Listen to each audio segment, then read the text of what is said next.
Oh, hello, welcome to episode 10? Roommates? Probably, maybe not, I don't know. When we last left off, Isabella and Annie. Oh, strip down for me, girls. So yeah, we are, it's Halloween. We are at a mystery themed party. Let us go to the study. Time to visit the study. I think Isabella came. Oh, did she? Oh, okay. One of the classrooms have been converted for the evening. Looks like there are people relaxing all over. Someone even put a few pipes on a coffee table between some of the chairs. They probably haven't been used, since I'm pretty sure this is a no-smoking building. Isabella is sitting on one of the chairs, idly leafing through a book. I don't know if she's reading it or not, actually. Hey, Isabella. Hey, Hot Stuff. Glad you came to find me. I was afraid I was going to be all alone in here. Oh, and you didn't keep me waiting. You're such a good boy. She's really laying it on pretty thick tonight. Not that I mind.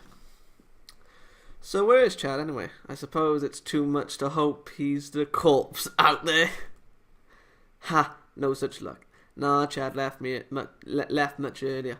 Said he had to go bail one of his friends out. Hey, that just means more for me. So what did your card say? That'll be telling. And where's the fun in that? Aren't you going to try to win the information out of me? Well, there are plenty of things I'd like to get out of you. Indeed. I'd like to get you out of, rather. Ooh, tempting. Isabella stands up from her chair and walks over to me. Draping her arms over my shoulders. So, Mr. Interrogator, you think you can wring a confession from these lips? Well, this could involve some very in-depth questioning. I wouldn't want you to get tongue-tied. Don't worry, I'm very hot under pressure. Oh, she's a total tease. You're hot anyway, babe. Come on, did you do the crime? Isabella grins wickedly at me, then leans in closer to my ear. If I was guilty detective, would it matter? No. Pursing her lips, she blows a little air over my ear. Well, I can certainly offer you a hell of a deal if you cooperate with me. What's the fun in cooperation? The struggle is so much more interesting. Oh, I'll play it any way you want it, babe. I can be mean or I can be very, very nice. Well, since you asked so nice. So, what's your story here, Isabella? Well, you know, Mr. Body was my boss. We worked together, for God's sake. I've been his secretary for 3 years now. Did you have any problems with your boss? Of course not. We got on famously. Everyone knows he was always hanging off my every word. And was there anything else going on between you two? I'm sorry. What? What do you mean? Oh, please, babe. If you were my secretary, I'd be in HR every day for being inappropriate. Are you saying I can't be professional, Max? Oh, Max, control. It was going swell. Back it up. That's almost exactly what I'm saying. I'm also saying that men are more than happy to be unprofessional right along with you. I know I am. Ooh, Max, what are you doing, boy? I closed the distance between us, looking down at her with my best gotcha stare. Well, fine, yeah, we messed around a bit. It was nothing serious, just a little harmless fun. Ha, I knew it. And did his wife know about this harmless fun? Well, if it's harmless, she wouldn't really need to know about it, would she? I figured. So, where were you around 7? Don't remind me. That was before we got here, right? You asked why Chad didn't come. Well, just ask the patrons at my cafe. They'll tell you why he didn't come. We had a huge fight when he told me he had to go bail some... Have we gone somewhere else? Someone out of jail. He left at 7 and I went home to to come here with you. How far away is the cafe from here? I don't know, about 15 minutes? Well, thank you for your time, Isabella. No problem, detective. Hope you figure out who did this and bring them to justice. Isabella winks at me and goes back to idly leafing through her book on her comfy chair. Well, there was clearly an affair happening between her and Body, but that's not necessarily evidence that she did it. I'll have to investigate further. Why would she kill him? Well, that was certainly a good place to start. Question is, where next? Why did we go...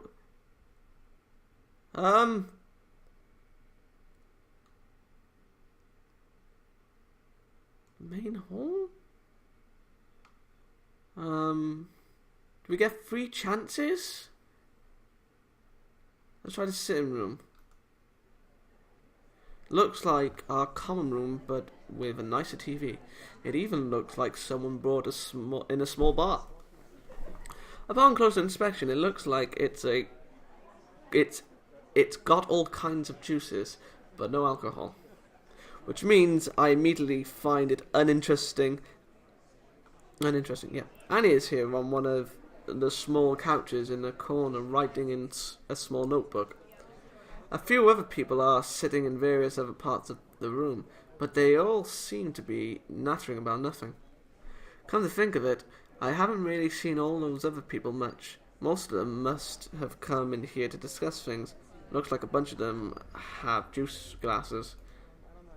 Annie! Hello, Annie. Hiding out in here, huh? Well, maybe a little. I have my reasons. Well, speaking of reasons, maybe we should talk about your story over here. Come on, let's talk about you for a while, huh? Okay, Mr. Sleuth. What would you like to know? Well, how did you know Mr. Body? I only just met him a few months ago, actually. I didn't really know him very well. He hired me to write his memoirs, you see. Memories, I was just about to say. Memories, really?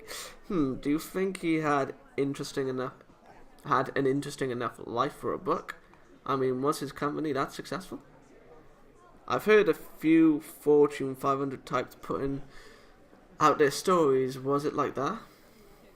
Yes, exactly like that. Apparently he'd heard of a few of my books before and he wanted me to ghostwrite his story.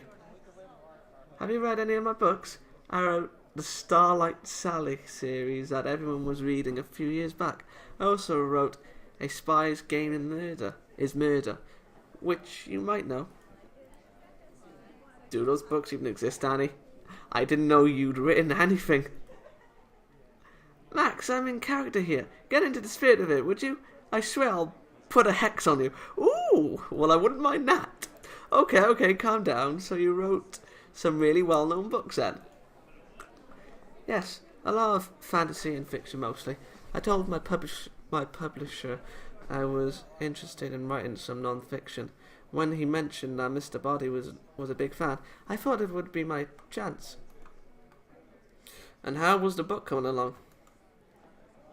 Oh, it was fine. He was an interesting subject, certainly. Annie can't meet my eyes as she says this. She stops just short of making a disgusted face. Didn't exactly make for a page-turner, huh? Oh, no. I can make any story interesting. It's what I do. Did you know that Starlight Sally and the Bugman of Xanadu was really just a story about an ant farm? Oh. One on the New York bestsellers list. Number 1 on the New York bestsellers list for 7 weeks. And it could have just as easily been written in a 3rd grade science report. That's how good I am. She really loves to roleplay. So do I, but still. Huh? And did you have to do a lot of doctoring on Mr. Body's story? Well, how could I say? It was non-fiction.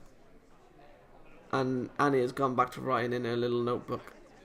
Just notes on this case. If you don't hurry, I'm going to figure out the culprit before you. So where were you at 7? You can ask the bartender at the Dog and Biscuit. He'd probably be the only one who could tell you how many I'd had. since he's the one that cut me off. Wait, what? Seriously? Max! Oh, right, character. Sorry. Look, I don't have a drinking problem. I drink, I get drunk, I write books, no problem. Ha, that's a good one. Well, thank you for your time, Manny. I'll let you get back to writing your case notes. Let me know if you come up with anything. We'll see. Good luck, detective. I'll be interested to see if you get this one right, Max. Annie looks at me apprehensively. She's really into this stuff. I think she's enjoying the intellectual challenge. I give her a little bow and head back out. As I return to the main hall, I pass by a couple of the other guests in this murder mystery. I hear a quick snippet of their conversation. I hear Mr. Body was about to break things off with his mistress. Oh! It was it was the mistress. Who's the mistress? Wait, it's mistress. No, mistresses take kindly to that sort of thing, especially if they're not doing the breakup. Wait. A mistress is another person to your wife, isn't it? I'm sure that obviously it doesn't happen anymore, but I think that was what it was. Well, anyway, that's another room down. Only question now is where to go next. It's gotta be Isabella.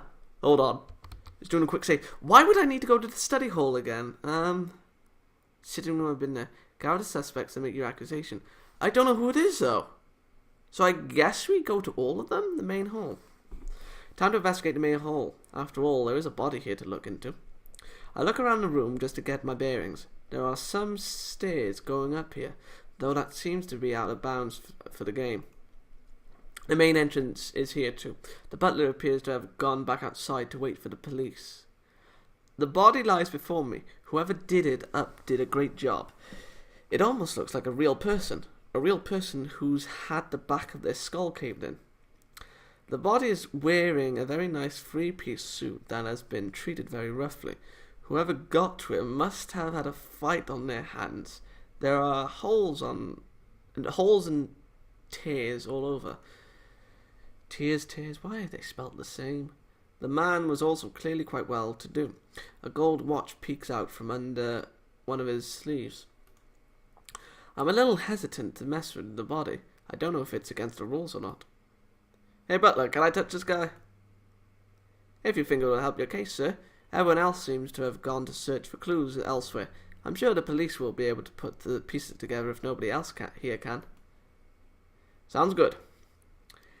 I take a look at the watch on his wrist. It's definitely seen better times. The strap is nearly broken off, and the face is definitely broken. A little blood has gone into it. On the knob on the side. The watch hands have stopped moving, stuck pointing at 7. Oh God! I decide to go through the pockets of his jacket as well. After a few moments of rifling around, my hands grasp something. It seems to be a mini recorder. I hit the playback button, and all that comes out is a garbled mess of static. I quickly turn the device off, giving it a shake. Red droplets fall out of it. Oh my God. Maybe it'll work better once it's dried out for a little. For now, I'll just have to consider it as is. There doesn't appear to be anything else of note on this body.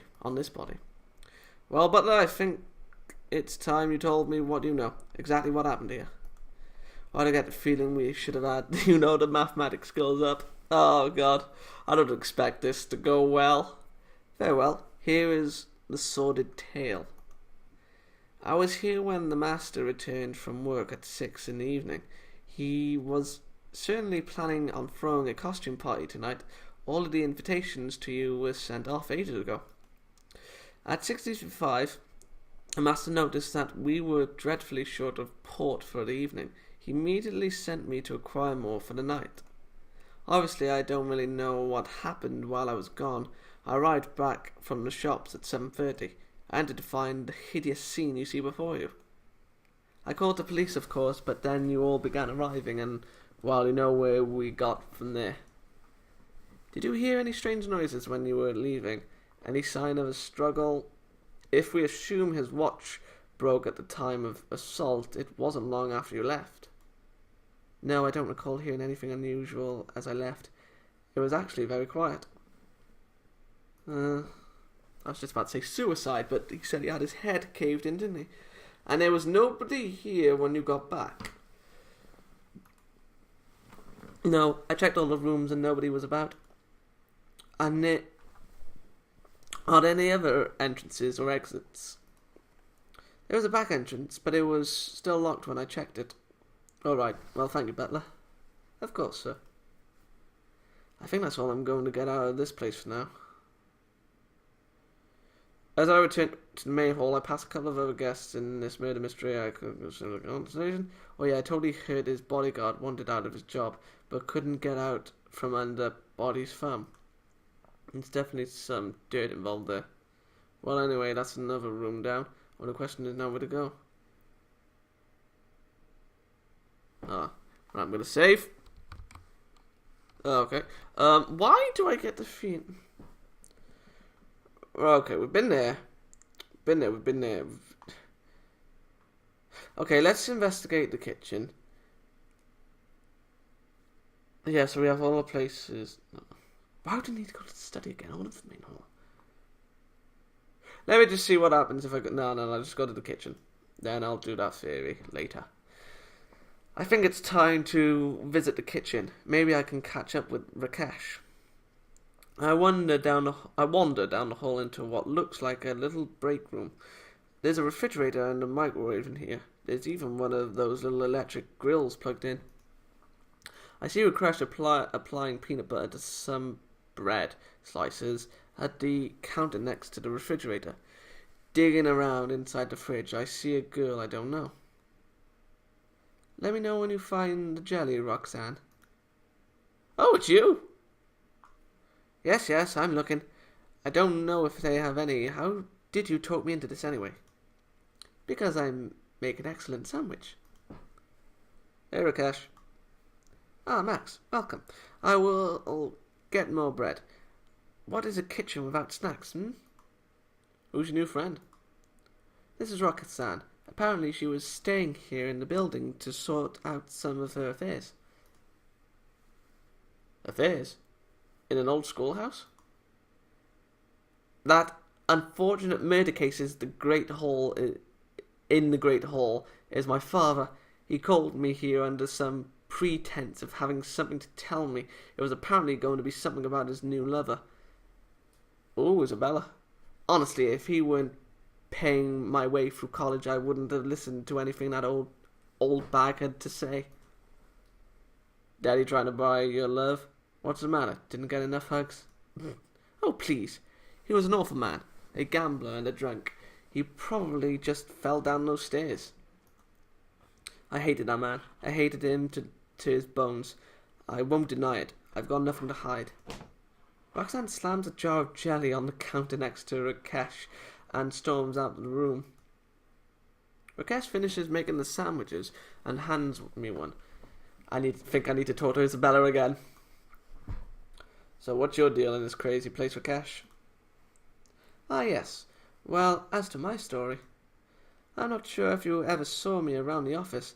I was Mr. Body's bodyguard. How did I know that? He did not feel I was necessary when he was at his own office. Still, I saw you a time or two. He was your boss as well, eh? Did you two get along all right? Oh, yes. He was a very strict boss. You didn't like him? Oh, that's not true at all. Well, maybe a little true. I was not fond of him, but one does not need to be fond of one's employer to remain employed. Is that correct? I suppose that's true, but surely you could have found somewhere else to work. Mr. Body was very persuasive. How so? You don't sound like a loyal employee. Bribery. Perish the thought. At any rate, I did not have anything to do with the terrible crime out there tonight.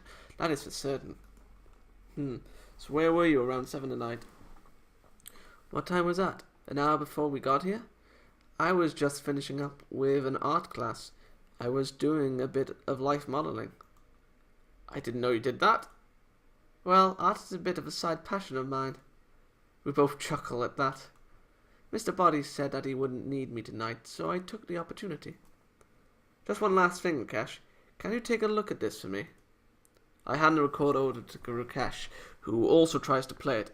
A bit of garbled voice flows out. When I invited 40,000 in... What? Oh, this is probably for that book that Annie is writing. She was ghost writing his memories, you see. He's been speaking into things like this for the last few months.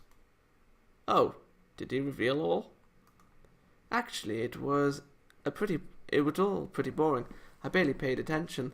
I'm sure it's great for his readers, but it was pretty dull stuff. Okay, well, thank you, Rakesh. Make sure to find me if you think of anything else. Most definitely. Thank you, Max. I think there was definitely more to Rakesh's relationship with Mr. Body than he's saying. I'll have to figure it out as I go. Was it a conversation? It was so weird. Normally she leaves before she gets kicked out, but right before 7 she just up and left. Someone deviate from the norm, eh? Well, anyway, that's another only question way to go. Right, okay. Well, this has been a long episode. In the next episode, we're going to see Annie again to see what to make of this recording. Good day.